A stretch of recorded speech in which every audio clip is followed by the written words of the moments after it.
Sim, tem essencialmente mantido, ou seja, o festival nasce há 21 anos, em 2004, com o objetivo, eu não estava na altura, mas nós temos ainda o Miguel Valverde, que é um dos fundadores que se mantém no festival, e a missão de mostrar filmes que de outra forma não podiam ser mostrados ao público.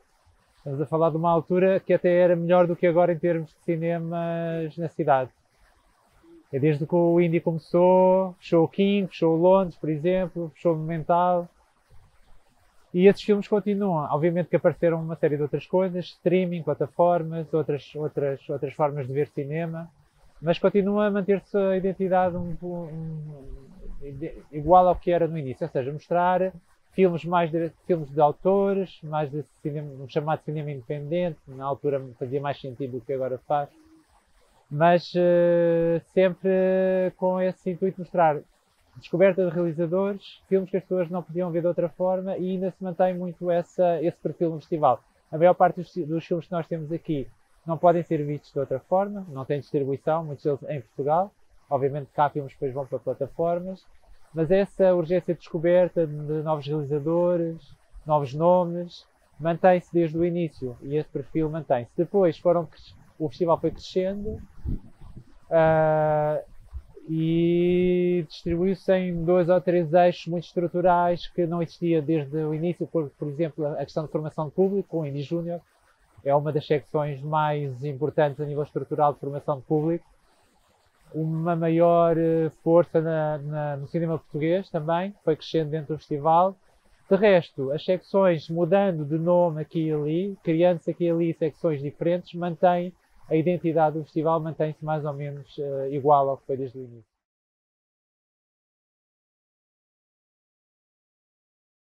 Não, é uma discussão em curso. Agora acho que já está um pouco mais estabilizado do que quando começou, com Netflix, etc.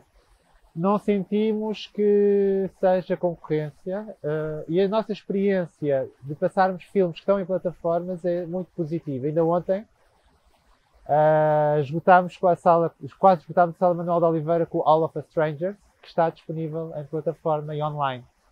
E é o filme que teve mais espectadores até agora, nos primeiros 3 dias de festival, na sala Manuel de Oliveira. Portanto, isso é um sinal, porque a experiência de ver em sala é diferente de ver num ecrã de computador, num telemóvel, em casa.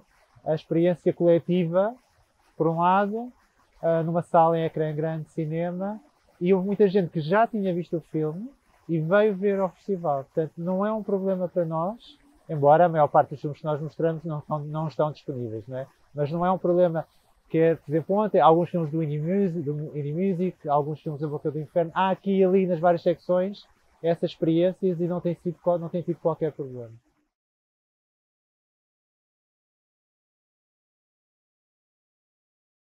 Talvez urgência e memória. A questão é que o festival tem as suas secções estabilizadas.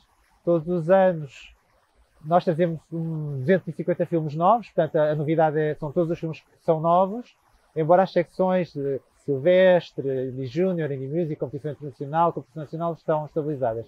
O mote é muito dado pelas retrospectivas que nós trazemos todos os anos. Este ano temos 2 retrospectivas, e estão ligadas à questão de urgência e memória. Não queríamos deixar de estar associados à comemoração dos 50 anos do 25 de Abril, e estamos a fazer uma das retrospectivas é ligada a essa comemoração. Nós estamos a passar filmes. A nosso ângulo de abordagem em relação a isso foi uma das primeiras iniciativas culturais que o país teve depois da Revolução, que foram as campanhas de imunização cultural e a ação cívica do MFA.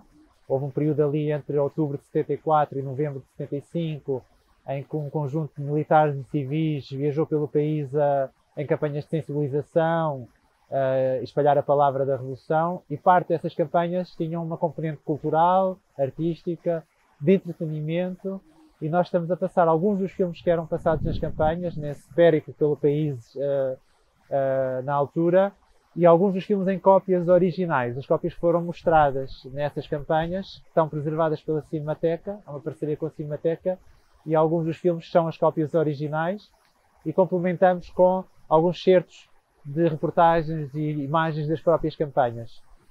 há esta parte da memória, de não esquecer o que se passou há 50 anos atrás, em cima, a urgência também nos tempos que passam hoje no mundo e em Portugal também, não esquecer essa revolução que aconteceu.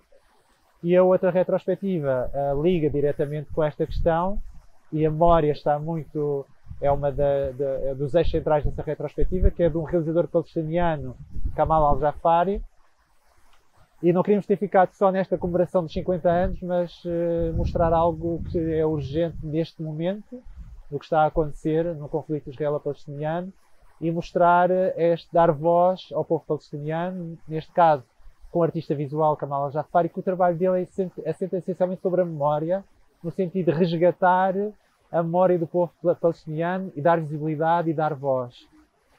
Ele trabalha muito sobre arquivo e found footage e imagens de arquivo, arquivos esses que foram, muitos deles, saqueados com a ocupação israelita. No Líbano, por exemplo, saquearam arquivos e imagens da memória palestiniana, e ele faz um trabalho de tentativa de recuperação ou de reintrodução através de outro material, de recuperar essa memória perdida do povo palestiniano.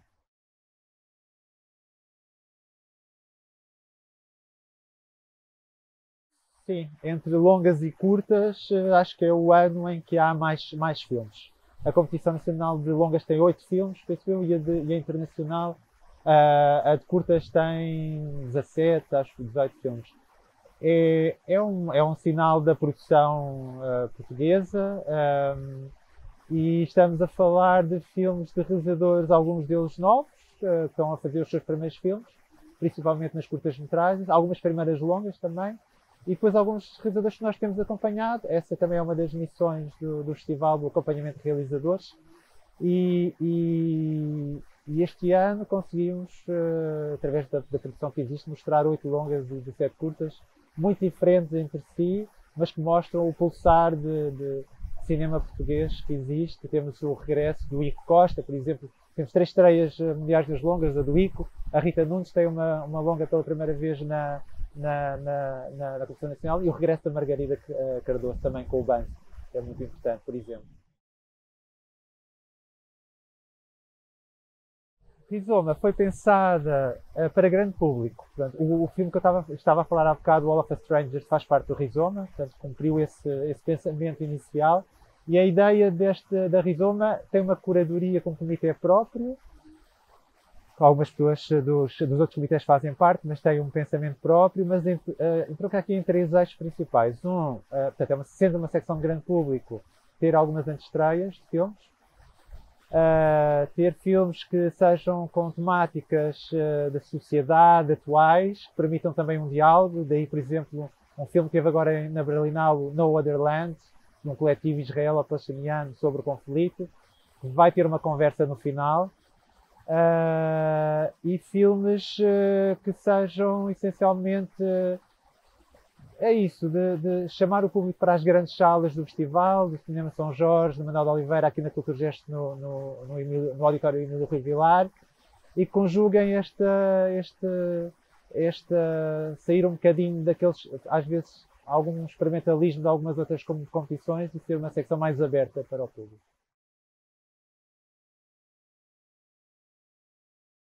A indústria no festival tem uma componente forte, principalmente ligada ao cinema português e não tanto ao cinema internacional. Nós temos 3, 4 atividades principais de indústria.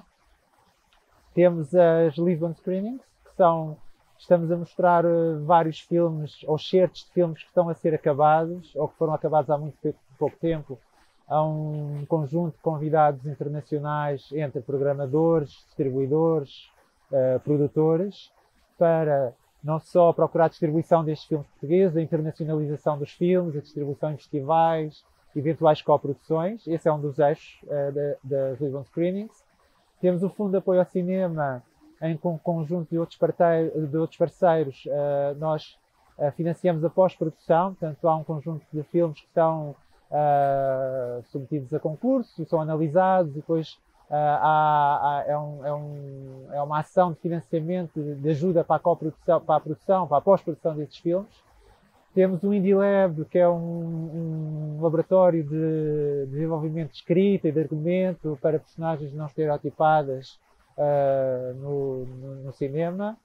E temos ainda as Lisbon Talks, que acontecem em parceria com a Universidade Nova, Faculdade de Ciências Sociais e Humanas, e acontecem ali no polo da Universidade Nova, ali da Avenida de Berna, e que este ano estão muito ligadas à questão também dos 50 anos do 25 de Abril, e cada ano há temáticas diferentes, e este ano são 5 conversas, além de uma que já foi com o Kamal Al-Jafari na Cinemateca, mas ligada a esta ideia de cinema e transformação, cinema e utopia, cinema e revolução. E são conversas abertas ao público, além de 2 masterclasses também, de uma diretora de fotografia que trabalhou muito com Manuel de Oliveira, a Sabine Lancelin, e uma masterclass ligada ao programa da Europa Criativa, mas para fundos para filmes que também de diversidade, filmes que nos tragam uma maior diversidade a nível de género, a nível de igualdade e equidade na produção cinematográfica.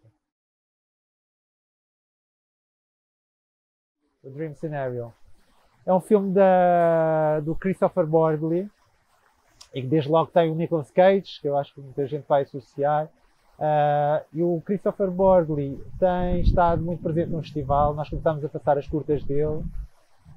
É um daqueles exemplos que, como o festival é de curtas e longas, nós acompanhamos desde as curtas o surgimento destes realizadores. E o Christopher Borgli, o ano passado, teve um filme de grande sucesso no festival, Sick of Myself, na Boca do Inferno, e este ano encerra o festival numa produção maior, com o Nicolas Cage, com um conjunto de outros atores e atrizes mais conhecidos, e é uma comédia muito negra, ao estilo do Christopher Borgli, que ele faz filmes muito desconfortáveis, ele usa um humor muito desconfortável, que é algo que nós gostamos muito a nível geral, e é sobre este personagem interpretado pelo Nicolas Cage, um professor de universidade muito desinteressante para toda a gente, mas que começa a surgir nos sonhos de todos os seus alunos, familiares, amigos, com uma particularidade que o incomoda, porque ele já é assim no dia a dia e nos sonhos que é a passividade. É alguém que aparece nos sonhos, mas de uma forma muito passiva. Só que vai haver uma evolução, e essa evolução, que eu não vou descortinar, fica para as pessoas irem descobrir. É realmente incrível, e é uma comédia para acabar o festival, uma comédia negra, desconfortável, mas uma comédia, e acho que termina assim o festival de uma maneira excelente.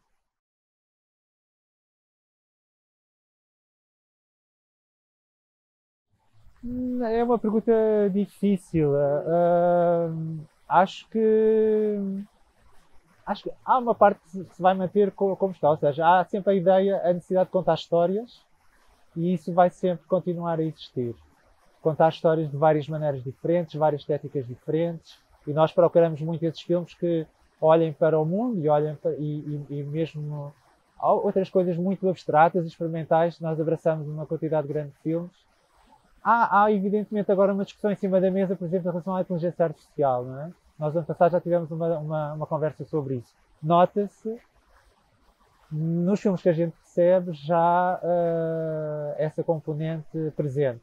Nós mostramos 3 ou 4 filmes nas curtas, principalmente, que abordam a questão, mas não numa perspectiva de fazerem filmes com inteligência artificial ou serem feitos através de inteligência artificial, mas uma perspectiva de reflexão e crítica sobre a utilização da inteligência artificial no cinema. É uma discussão ongoing, e acho que é uma das coisas que vai estar aí num primeiro plano do cinema independente. Aconteceu isto várias vezes ao longo da história do cinema, com a introdução de técnicas de democratização, como Super 8, por exemplo, depois a questão da televisão, a questão da cor, a questão do som, isto foi sempre aparecendo. A inteligência artificial, vamos ver o que é que vai acontecer. Neste momento a perspectiva é bastante crítica, e temos isso no festival, mas vai por aí ser um dos caminhos que vai eventualmente diferenciar alguma coisa do cinema independente ou não, vamos ver, mas é uma das possibilidades que já começa a haver e vai estar cada vez mais presente, por exemplo. Mas o cinema feito por autores, que é o que nós passamos, vai continuar a existir por causa da urgência de contar histórias, e são filmes, muitos deles feitos com poucos meios, e isso também vai continuar a acontecer. Portanto, essa parte vai continuar. com a utilização e incorporação de outras técnicas, de certeza absoluta. Carlos, muito obrigado. Muito obrigado, Pedro. Obrigado.